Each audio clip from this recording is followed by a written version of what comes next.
প্রথম জন ইমামে হাসান রাদিয়াল্লাহু তাআলা আনহু। ইমামে হাসানের ক্ষেত্রে আমার নবী কি বলেছে জানেন? আমার নবী বলেছেন ইবনি হাজা সৈয়দ। কি বলেছে?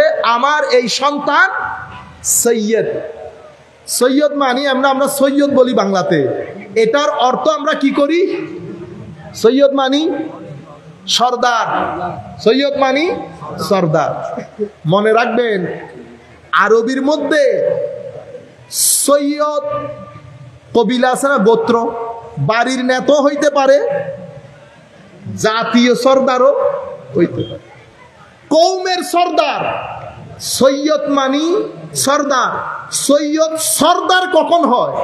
তো যদি যেই সৈয়দের মাধ্যমে কোনো একটা জাতির, কোনো একটা গোত্রের উপকার সাধন হবে, তাদের সমস্যাগুলা দূর হবে, তাদের সমস্যাগুলা দূর হবে, তাদের উপকার হবে। যদি গোত্র বা সম্প্রদায়ের উপকার হয়, সমস্যাগুলা দূর হয়, তাদের যাবতীয় প্রবলেমগুলা সলভ হওয়ার পরে স্থিরতা প্রতিষ্ঠা হয়, এমন ব্যক্তিকে সৈয়দ বা সর্দার বলে। যাকে তাকে সর্দার, সৈয়দ মানি সর্দার বলে না। তাহলে ইয়া রাসূলুল্লাহ, ইমামে হাসান কোন উপকার সাধন করেছে এবং কার উপকার সাধন করেছে? আমার ভাইরা, কোনো কথা হবে না।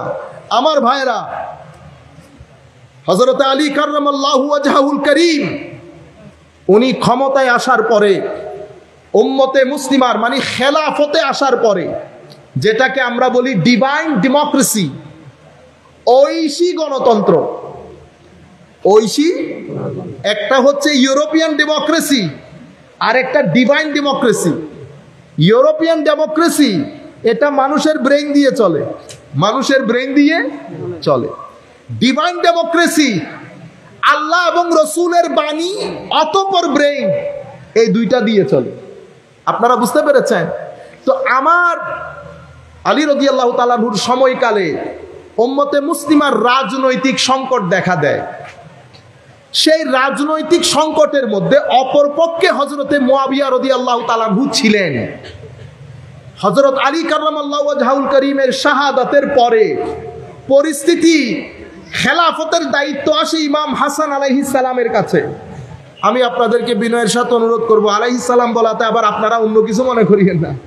আমাদের আকাবিরিনে উম্মত, মুহাদ্দিসিনে কেরাম, মুফাসসিরিনে কেরাম সবাই এভাবেই বলতেন।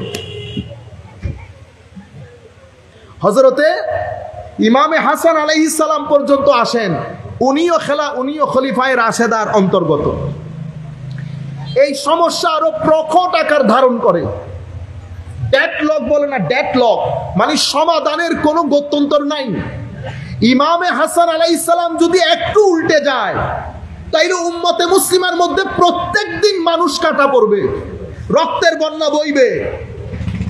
দিন ধর্ম প্রতিষ্ঠিত প্রচারিত দূরের কথা, মানুষ দেখে হাসাহাসি করতেন, উম্মতে মুসলিমা মুশকিলের মধ্যে পড়ে যেতেন।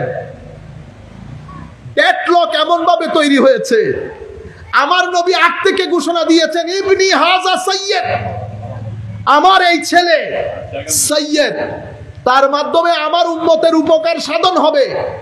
সেই কারণে আমার উম্মতের উপকার, আমার দ্বীনের উপকার সাধন করবে বিদায় সে রাইহান। রাইহান মানে রিজিক, রিজিক মানে যেটার মাধ্যমে উপকার সাধিত হয়। তো ইয়া রাসূলুল্লাহ, এখানে উপকার কোথায়? উপকার হচ্ছে মুসলমানদের দুই বড় গ্রুপের মধ্যে যখন দলাদলি দেখা দেবে, আমার এই সৈয়দ সত্যিকার অর্থে সর্দার, যার ভিতরে আমার রক্ত প্রবাহিত, আমার এই সর্দার দাঁড়িয়ে গিয়ে উম্মতে মুসলিমার এই ডেডলক খতম করে, মুসলমানদের মধ্যে ঐক্য সাধন করে, উম্মতে মুসলিমার অন্তরে সুকুন এবং শান্তি প্রতিষ্ঠা করবে, মুসলিম জাতির উপকার করবে, আমার উম্মতের উপকার করবে, আমার দ্বীন উপকৃত হবে। সেই কারণে আমার নবী ইমামে হাসান এবং হুসাইনকে রাইহান বলেছেন। গরিবুল হাদিসে রাইহান রায়হানের অর্থ রিজিক করা হয়েছে। রিজিক মানে যার মাধ্যমে উপকৃত হওয়া যায়।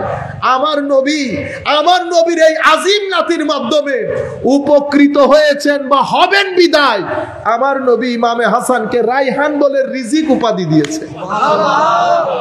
আপনারা বুঝতে পেরেছেন? সেই দিন যদি ইমাম হাসান উল্টে যেতেন, ইমাম হাসান যদি না মানতেন, কারণ উনি লেজিটিমেট খলিফা, তবে আমরা এখানে কোনো ধরনের প্রশ্ন তুলব না। এটা সাহাবায়ে কেরামের মুআমালা। আপনারা হাই ভাইব বুঝার চেষ্টা করেন।